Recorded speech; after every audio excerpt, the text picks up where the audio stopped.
So ayun na nga guys, for today's video, isasama ko kayo sa pag-renew ng aking International Driver's Permit.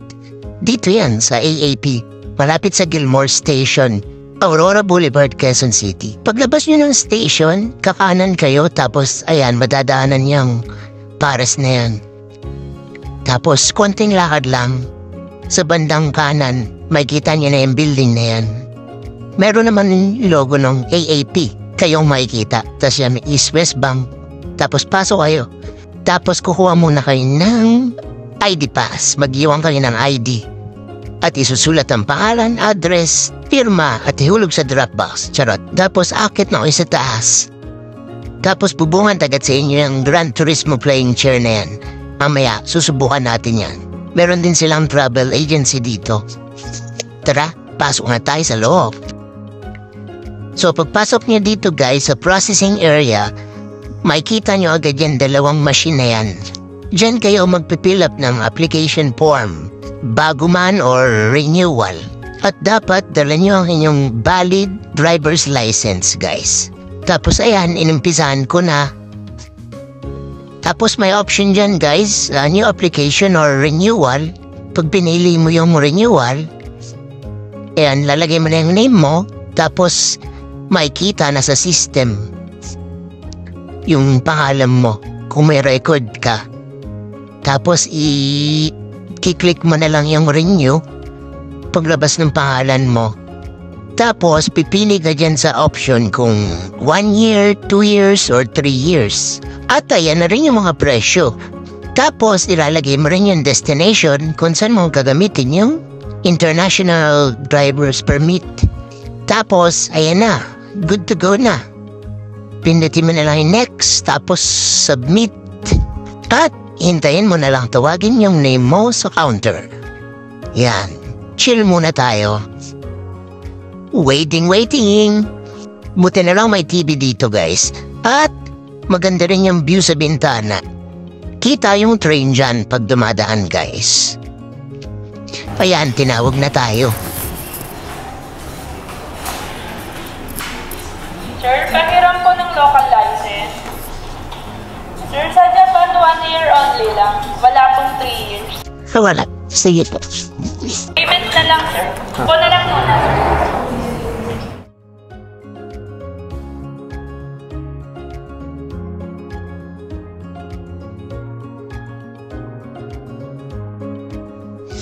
Uy, si Idol Mark.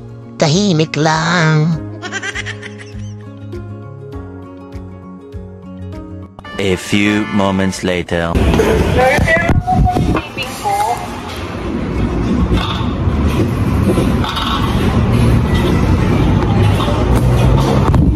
Sir, pa-check na lang po sa upuan bago umalis.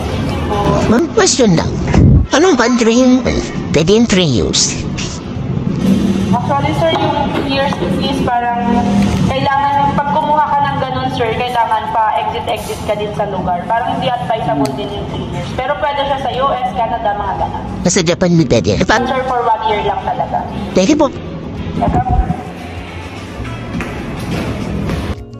At sa wakas, natapos din tayo guys.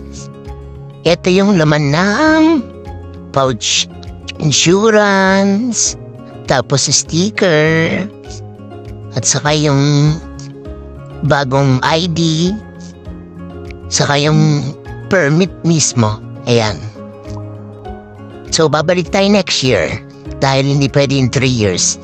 Huya na.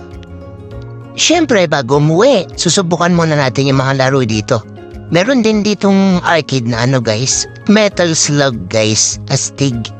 At libre lang lahat to guys. Kaya tara, subukan na natin.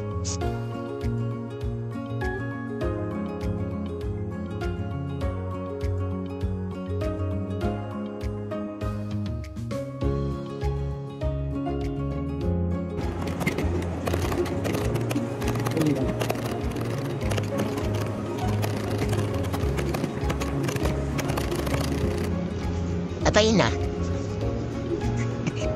Kailangan train.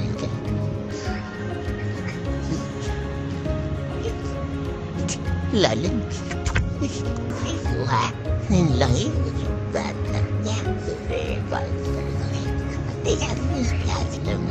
Yeah, tinulungan ako ni ate. Kinakain na ba? Kain pa na. Controller pala to. Opo. Ito naman yung back ko.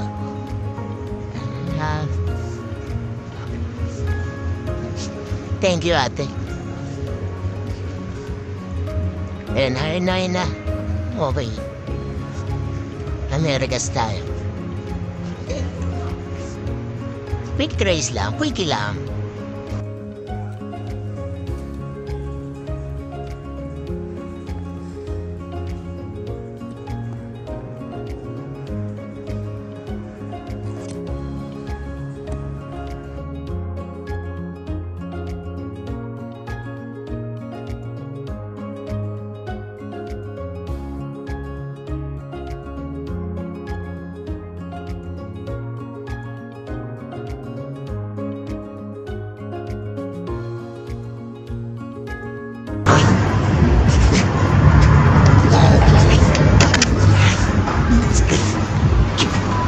GTR yung gamit, please.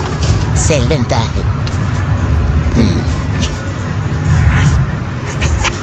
Second pa.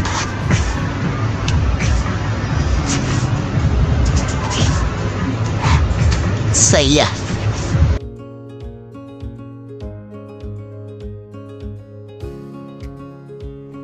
Eto, uyan na talaga, guys. Hanggang sa susunod natin pagkikita, paalam!